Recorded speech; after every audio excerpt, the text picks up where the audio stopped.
Ante esta inquietud que me planteaba Walter, veíamos como bueno tal vez poder adelantar las fechas y le voy a dar mi parecer. Creo que el tema en sí no es tan importante.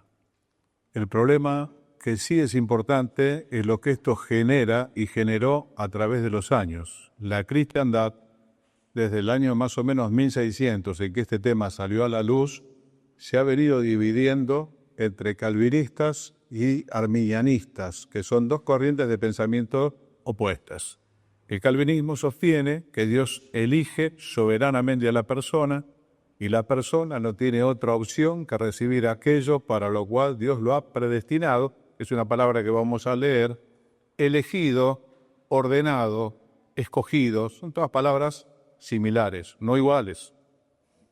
Gracias. Al mismo tiempo, también por el año 1600, tiempo de Reforma, otro hombre, Jacobo Arminio, alguien cercano a Juan Calvino, sale con la otra campana, como quien diría, diciendo, bueno, sí es verdad, pero la responsabilidad humana es muy importante, el hombre tiene que responder. Hermano, te lo digo a modo de introducción. El tema en sí no es tan importante. Lo importante es el efecto que produce en las congregaciones. Las ha venido dividiendo desde hace 5 siglos. Y eso para nosotros los pastores es muy importante, porque como decía recién Walter, Dios nos llama a mirar por nosotros mismos y por todo el rebaño en que el Espíritu nos ha puesto por obispos. No hay un tema tan importante que valga la unidad del pueblo de Dios. No hay un tema tan importante que valga la unidad del pueblo de Dios, por la cual el Señor oró intensamente en el capítulo 17 de Juan y tantas otras veces. Todos los sismos nos han traído problemas a los cristianos desde siempre. Este no es el único.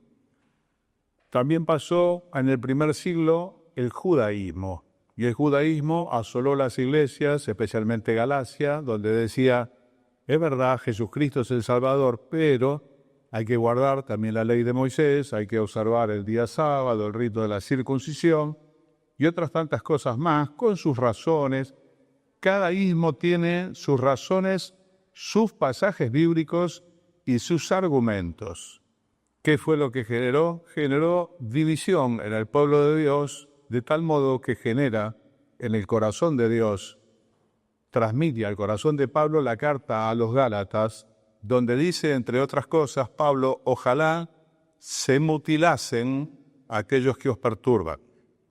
No está hablando solamente de circuncidar el miembro del varón, sino de que aquellos que con esta perturbación alborotaban el pueblo de Dios, ojalá se castrasen, es lo que está diciendo. Porque la unidad de la Iglesia no tiene precio porque es la unidad del Espíritu Santo. No mucho tiempo también después pasó el gnosticismo. El gnosticismo llega hasta nuestros días. El gnosticismo es una mezcla de alguna verdad bíblica más el razonamiento del hombre. Y me habrán escuchado decir muchas veces que la fe no va contra la razón, la fe va más allá de la razón. Pero cuando uno quiere razonar las cosas de Dios y tratar de ponerlo debajo del microscopio y todo, se confunde. La Biblia dice que Dios ha trastornado la sabiduría de este siglo. La Biblia tiene misterios, algunos revelados, otros permanecen en el área del misterio de Dios. Por eso dice el libro de Deuteronomio, las cosas secretas pertenecen a Jehová, a Dios, y las reveladas son para nosotros y para nuestros hijos. La Biblia tiene enormes misterios. Yo no los voy a compartir para no perturbarles el alma yo, pero hay muchísimas cosas de las cuales, por lo menos quien les habla, no tiene respuesta, y muchos teólogos tampoco. Sin embargo, esto no es un impedimento para la fe. La fe no necesita saberlo todo para obedecer ni para adorar a Dios. ¿Qué es lo cierto? Lo cierto es que Dios nos ha revelado cosas y otras no. Aquellos que somos del Señor, así lo entendemos, así lo aceptamos. Y querer indagar la mente de Dios, hermano, es un trabajo no solamente féril, sino imposible. La Biblia dice, ¿quién conoció la mente de Dios? ¿O quién lo instruyó? ¿Quién le enseñó a Dios? En otro pasaje dice el apóstol Pablo, si alguno imagina que sabe algo, aún no sabe nada como debe saberlo. Todos estos hombres, que fueron tantos a través de los años de la Iglesia, supuestamente han descubierto cosas, doctrinas. Fue el tiempo de las grandes reformas, el siglo XVI, donde Lutero saca a luz una doctrina muy importante que nosotros sostenemos hasta el día de hoy. ¿Cuál es? Que la salvación es por la fe, no es por las obras. Dios salva al hombre por la fe en Jesucristo con su debido arrepentimiento, no por las cosas buenas que hace. Para el tiempo en que Lutero, Calvino y tal, Tomás vivió, esto era moneda común. Se vendían lo que se llamaba los permisos para pecar. Se vendía. Las dispensas. Se vendía. Y la salvación era por hacer lo bueno. Bueno, Dios utilizó a este hombre maravilloso, Lutero, para sacar a luz esta verdad tan preciosa que somos salvos por gracia, por fe, no por obra, para que nadie se gloríe. ¿Qué les quiero decir?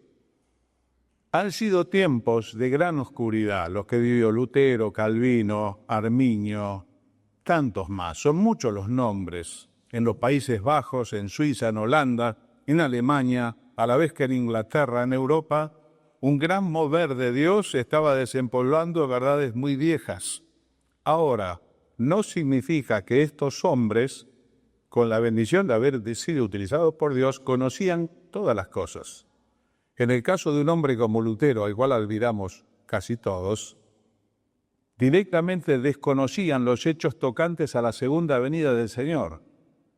Él venía de un estrato católico romano, era un monje católico. ¿Qué es lo que él entendió de parte de Dios? Que la salvación era por fe. Y todos los otros temas bíblicos no los conocía, muchos de ellos no los conocía. Se retomó el tema de la venida del Señor hace aproximadamente 2 siglos. Por aquel tiempo había gran confusión, no se sabía. ¿Qué quiero decir, hermano? Que no hay una persona que tenga la revelación de toda la verdad. Por eso nunca se le ocurra a nadie escribir un comentario bíblico a toda la Biblia, porque no hay una persona que tenga luz acerca de todos los temas. Dios en su misericordia da pequeñas porciones de luz a algunas personas. De allí que la persona pretenda saberlo todo es una gran equivocación. Si alguno imagina que sabe algo, no sabe nada como debe saberlo. El deseo de Calvino en su descubrimiento pudo haber sido bueno. Nosotros no podemos dudar de la intención de los demás. ¿Cuál es la verdad? Que lamentablemente algunos seguidores de Calvino lo llevaron aún más allá, ¿no? Siempre están aquellos que decimos son más papistas que el Papa. Lo llevaron más allá. Y esto trajo muchos problemas en la Iglesia, porque presenta a Dios como alguien que elige, y ahora vamos a ver algunas cosas de estas, y de allí que sale alguno de sus cercanos, como Arminio, diciendo, esto no es tan así. Bueno, debates, controversias. En las librerías cristianas lamentablemente ya no hay tantos libros, hay más CD de música. Pero cuando nosotros éramos jóvenes, que había muchos libros, había anaqueles enteros sobre arminianismo y otros sobre calvinismo. Yo no sé cuál es la verdad. Un gran comentarista bíblico como William MacDonald dijo, las dos verdades son ciertas. Yo le voy adelantando, las dos verdades son ciertas. Pero él utilizó una figura poética maravillosa. Dijo, las dos verdades son ciertas, como dos líneas paralelas, que no se juntan sino en el cielo. Bueno, esto es poesía bíblica, esto no es teología, esto no resuelve el problema. Parecen irreconciliables. O Dios elige o el hombre elige. ¿Quién elige? Vuelvo a decir, el tema es muy importante, creo que hay otra tonelada de libros que hablan sobre la venida del Señor Jesús. Un montón. De allí que nacen los amileniaristas, los que creen que la Iglesia no va a estar en el milenio, los que creen que sí, los que creen que el arrebatamiento del Señor por la Iglesia se va a producir antes de la tribulación, los que creen que se va a producir después. Todos son teólogos, todos son estudiosos, todos escriben libros, todos nos maravillan con sus títulos, especialmente en inglés y los lugares donde estudiaron que uno ni siquiera los conoce, pero no son tan lejanos que nos hacen sentir a nosotros, obviamente, piojos, al lado de ellos. Esto también trajo mucho problema. Hay una frase de Marcos Vidal muy linda que de la segunda venida dice, poco importan los detalles, cómo y cuándo sucederá. Porque sea como sea, todo ojo le verá. La pregunta verdadera aún está sin contestar. Cuando el Hijo del Hombre venga, ¿qué hallará? Hermano, mire, de la segunda venida sabemos algunas cosas. ¿Qué es lo que sabemos? Que el Señor viene, que el Señor viene por nosotros, que lo ha prometido. ¿Cómo es el estado eterno? ¿Cómo seremos en el cielo? ¿Cómo es la actividad? No, hay muchas cosas que no las sabemos. ¿Qué es lo que sabemos? Que estaremos siempre con el Señor. Y a los hijos de Dios con eso nos alcanza y nos sobra. Yo desconozco mayor parte de las cosas que van a acontecer en el cielo. Y algunas que conozco me suenan tan lejanas que la verdad dice que nosotros vamos a juzgar a los ángeles. Hay cosas muy complicadas. Yo le decía a Walter cuando hablábamos, si es por misterio podríamos dejar una montaña, lo único que haría sería perturbar a la iglesia. Hay muchas cosas misteriosas, pero hay muchas luces preciosas que nos dicen estaremos siempre con el Señor. Así que, hermanos, la invitación es a cortar la fruta madura, como decía un querido hermano mío que ya está con Cristo. Cortar la fruta madura significa tomar las verdades reveladas, las que se entienden. Algunas otras están verdes, algunas otras están demasiado altas y nosotros no llegamos. Las secretas, tal vez las más altas, pertenecen a Jehová, y las otras, las más bajas, son para nosotros y para nuestros hijos. Vamos a leer Romanos capítulo 8, versículo 29, luego de esta breve introducción. Vamos a leer los pasajes que hablan acerca de esta doctrina, llamada doctrina de la predestinación, palabra que aparece 5 veces en el Nuevo Testamento, y en una de ellas de lo que habla es de sabiduría predestinada. 4 veces tocante a personas, una vez tocante a una sabiduría de Dios predestinada desde antes de la fundación del mundo, dada a conocer a la iglesia. Me gustaría mucho darle los mensajes que les acostumbro a dar siempre, pero la situación que me explicaba Walter y demás amerita que hoy tengamos que leer un poco y que a lo mejor a algunos se le haga un poquito difícil de seguirlo. Había una oportunidad que yo le comenté a Walter, que si alguno realmente tuviese duda, yo no tengo problema estando Walter presente, en que tengamos una mesa con mucho tiempo para poder terminar de sacar allí la duda que quedase. Esperamos que no, que realmente la claridad que Dios nos da nos alcance, nos ayude a andar en nuestros días. ¿Cómo dice entonces Romanos capítulo 8? ¿Cómo es leer del 28? Dice, y sabemos que a los que aman a Dios, todas las cosas les ayudan a bien. Esto es a los que conforme a su propósito son llamados. Vamos anotando. Conforme a su propósito son llamados. Porque a los que antes conoció, también los predestinó, para que fuesen hechos conforme a la imagen de su Hijo, para que Él sea el primogénito entre muchos hermanos. Y a los que predestinó, a estos también llamó. Y a los que llamó, a estos también justificó. Y a los que justificó, a estos también glorificó. ¿Qué pues diremos a esto? Si Dios es por nosotros, ¿quién contra nosotros?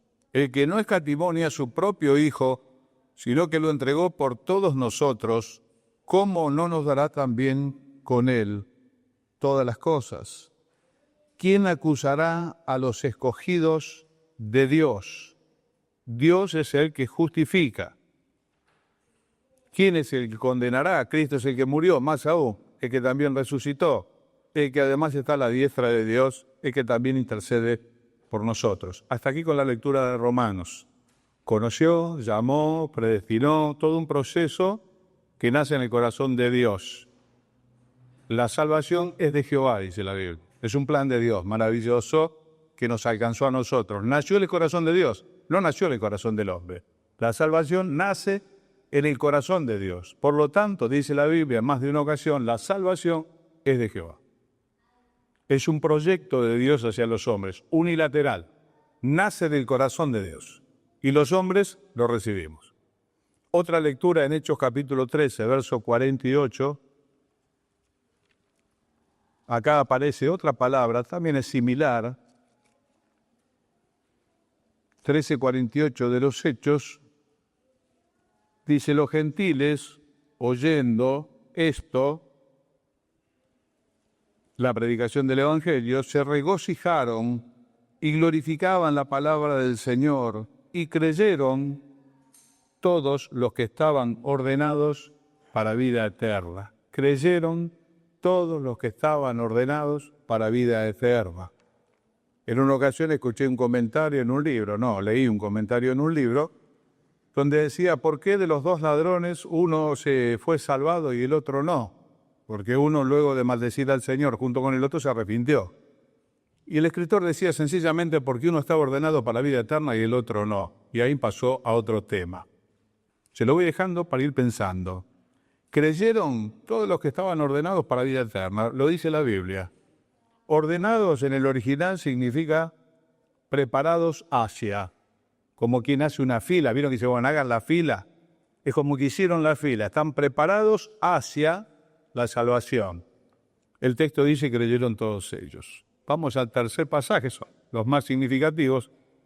Efesios 1, versículo 4.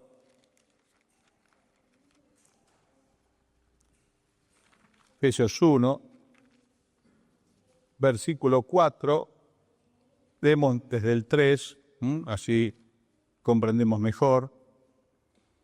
Bendito sea el Dios y Padre de nuestro Señor Jesucristo, que nos bendijo con toda bendición espiritual en los lugares celestiales en Cristo, según nos escogió en Él antes de la fundación del mundo, para que fuésemos santos y sin mancha delante de Él, en amor, habiéndonos predestinado para ser adoptados hijos suyos por medio de Jesucristo, según el puro afecto de su voluntad.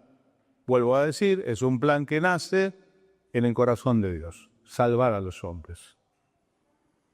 Y versículo 11 leemos también, del capítulo 1, dice, en Él, en Dios, asimismo tuvimos herencia, habiendo sido predestinados conforme al propósito del que hace todas las cosas según el designio de su voluntad.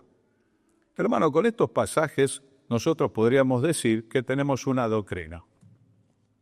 Tenemos una doctrina. ¿Qué significa? Tenemos un conjunto de pasajes bíblicos que nos enseñan algo. ¿Qué nos enseña? Que del corazón de Dios sale el proyecto de salvar a los hombres, que los elige, que los predestina. En otro texto dice que los ordena como quien hace en la filita para que vayan a la salvación.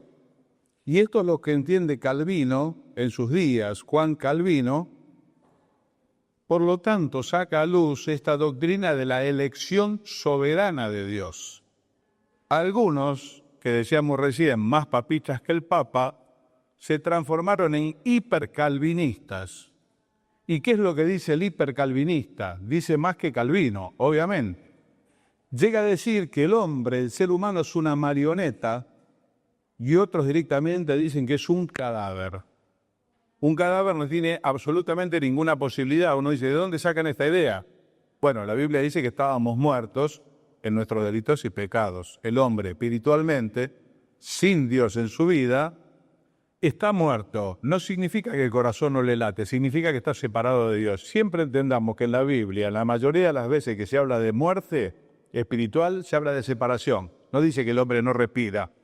La persona puede estar viva con el pulso normal, con todo normal, sin embargo, al estar separada de Dios, para Dios está muerta.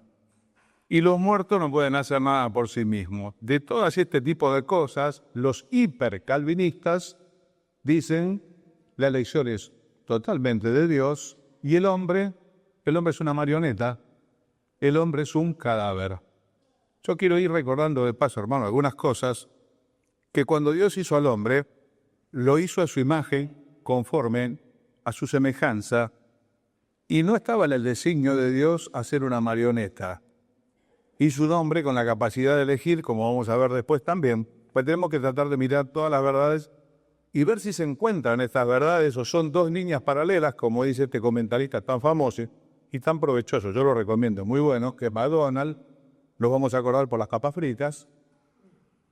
Si es así, o es que en algún momento aquí en la tierra se pueden encontrar Entonces, ¿cuáles son los 5 puntos principales del calvinismo, de la doctrina calvinista, por así decirlo? El primero es el que decíamos recién, la depravación total. El hombre está totalmente arruinado por el pecado lo ha separado de Dios, no tiene ninguna posibilidad de volver por sí mismo, lo cual es verdad, porque dice que solamente el Hijo del Hombre descendió del cielo y da a conocer al Padre. Si el Señor no hubiese venido y no se hubiese dado a conocer, nunca los hombres hubiésemos conocido a Dios. Estaríamos haciendo una torre de Babel más moderna, con hierro. Aquellos hombres la hicieron con ladrillo cocido, con asfalto. Nosotros estaríamos haciendo una torre de acero. Pero a Dios nadie le vio jamás, sino el unigénito del Padre que lo da a conocer. En cierto punto, esto es verdad. Pero, como decíamos antes, cuando Dios crea al hombre, lo crea conforme a su semejanza. Eso significa no que es igual, significa que tiene condiciones que están en Dios, como la de escoger, hacer justicia, admirar la belleza y razonar. Son temas espirituales. El hombre es un ser espiritual. Siempre decimos, fulano es muy espiritual. Todos los seres humanos que yo conozco son seres espirituales, todos. Algunos que son cristianos son gobernados por el Espíritu Santo, que es otro tema. Pero nunca separemos como espirituales o carnales, no. Nosotros somos espíritu adentro de un cuerpo. ¿Cuál es el segundo punto? Sostienen la elección incondicional. ¿Qué significa? Que esto no depende del hombre, lo cual de alguna manera también es cierto, nació en el corazón de Dios. No es que Dios elige porque en algunos hombres ha visto virtud. No está basado en esto, es una elección soberana. Ahora vamos a ver un poco qué es la soberanía de Dios. Dios elige. ¿Cómo elige? ¿Cómo quiere? En otro pasaje Dios dice, tendré misericordia de que tenga misericordia y me compadeceré de quien me compadezca. Y ahora vamos a ver en un momentito por qué Dios se puede expresar de esta manera. El tercer punto de esta doctrina es que la expiación, la salvación, es limitada, que aquella obra de expiación que el Señor Jesús hizo derramando su sangre es limitada. ¿Qué significa? Es solamente para aquellos que han creído. Dice, ¿cómo va a pagar Jesucristo por el pecado de todos si todos no se arrepienten? Tendrán que pagar ellos con su vida en el infierno y resulta que sus pecados estaban pagos. Bueno, estos son razonamientos de hombre. Dios dice, mis caminos no son vuestros caminos, ni mis pensamientos vuestros pensamientos. La Biblia sencillamente dice que por todos murió, para que los que viven ya no vivan para sí, sino para aquel que murió y resucitó por ellos. Hay cosas que yo por lo menos no me animo a aseverar. A veces los teólogos son muy lanzados queriendo explicar lo que realmente no tiene una explicación. Nos parece por otros textos de que no es así. El cuarto punto es la gracia irresistible. ¿Qué significa? Que el hombre no puede rechazar el ser elegido, que sí o sí responde, que es una elección fatal, que sí o sí responde. Estaba anotando último momento, yo este mensaje lo di en Argerich en el año 2004, porque estábamos estudiando el libro de Romanos, y del año 2004 que lo tengo prácticamente abandonado, porque me parece que hay cosas que son más urgentes. Pero bueno, todo se hace urgente cuando puede generar algo que es más importante. Pensaba en 1 Pedro 1:20, que habla del Señor Jesús como un cordero, ya destinado desde antes de la fundación del mundo, para salvación nuestra. Una cosa es la predestinación y otra cosa es la destinación. La predestinación, salvando y tratando de explicar un poco, es como si fuese la precocción, el presupuesto, la preocupación, es algo que se tiene que cerrar, se tiene que cancelar. En cambio, en el caso del Señor Jesús, se usa la palabra destinado. La destinación es fatal. Fatal significa que no hay forma de volver atrás. El Señor fue destinado desde antes de la fundación del mundo y obviamente de acuerdo con su Padre. No es que se está por cerrar. El tema del Señor ya era un tema cerrado. Por eso dice, el Hijo del Hombre va, según está escrito, de Él. El Señor sí está destinado. Entonces, una y otra vez dice, para que se cumplan las Escrituras, porque Él va por un camino y un plan que ya está trazado por el Padre. Por eso que es un misterio cuando el Señor en Getsemaní pregunta si hay otra forma de redimir. Vamos dejando algunos misterios sueltos por el piso. Porque sabiéndolo el Señor todo, ¿cómo es que pregunta si hay otra forma? Si Él sabe que no.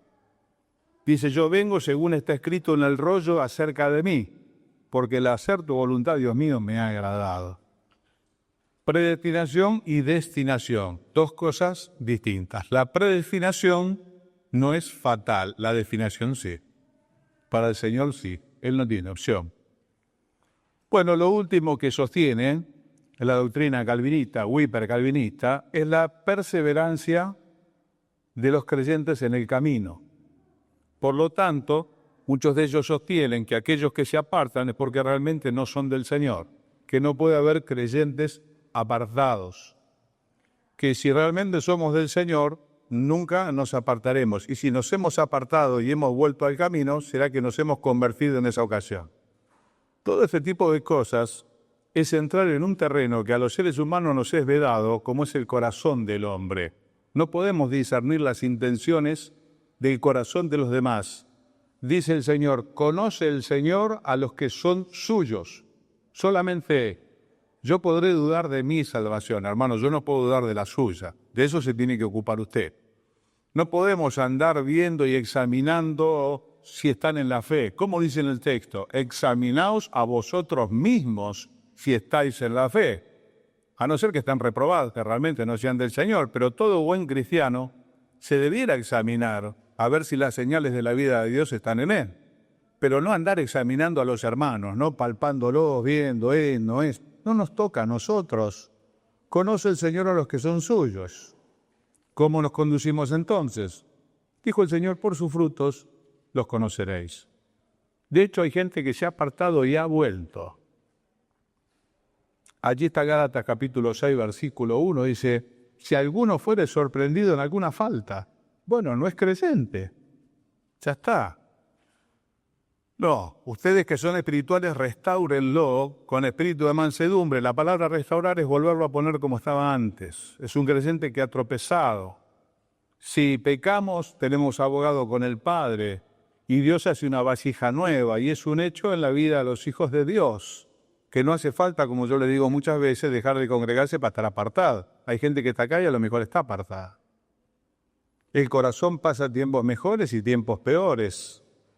Esto ha pasado en la vida de siervos de Dios también. Es muy difícil de saber.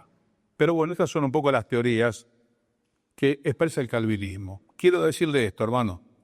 Debemos recordar a la hora del estudio bíblico o los aparentes descubrimientos que estos no pueden contradecir las demás doctrinas bíblicas. Esto es un principio del estudio bíblico. Cuando estamos estudiando la Biblia y encontramos algún aparente descubrimiento, que a veces nos pasa, es que nosotros tal vez lo hemos visto por primera vez, que no hay verdad nueva, ¿no? Como dice el dicho, que si es nueva no es verdad, si es verdad no es nueva. Pero a veces nosotros lo descubrimos. Bien, no puede contradecir ni el contexto inmediato, ni el contexto mediato, ni el resto de las Escrituras, por la sencilla razón que Dios no se contradice a sí mismo. La Biblia dice, Dios no es hombre para que mienta, ni es hijo de hombres para que se arrepienta. Dios no se equivoca. Una de las grandes señales de la inspiración bíblica es la falta de contradicciones. Es el único libro que no tiene contradicciones. En su idioma original, porque las traducciones posiblemente a veces presentan algunas aparentes contradicciones, pero el Antiguo Testamento en hebreo, una pequeña porción en arameo y el Nuevo Testamento en griego no tienen contradicción porque es el libro de Dios. Por lo tanto, Dios no se contradice a sí mismo. Si yo descubro una verdad, lo cual será algo particular, vuelvo a decir, tengo que ver que no contradiga al resto de las Escrituras.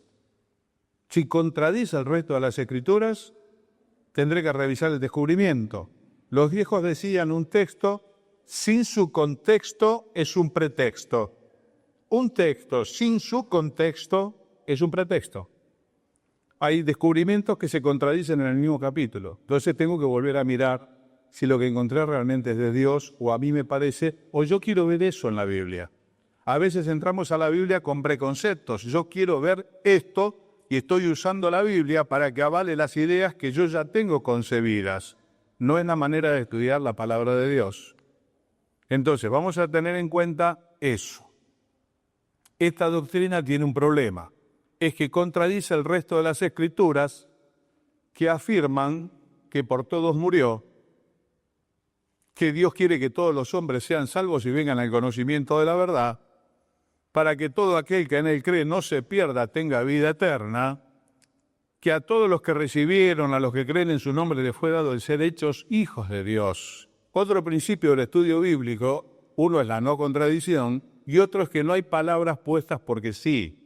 Dios no usa palabras de relleno como hacemos nosotros, ¿no? Cada palabra que está en el texto bíblico ha sido inspirada, puesta allí por el Espíritu Santo.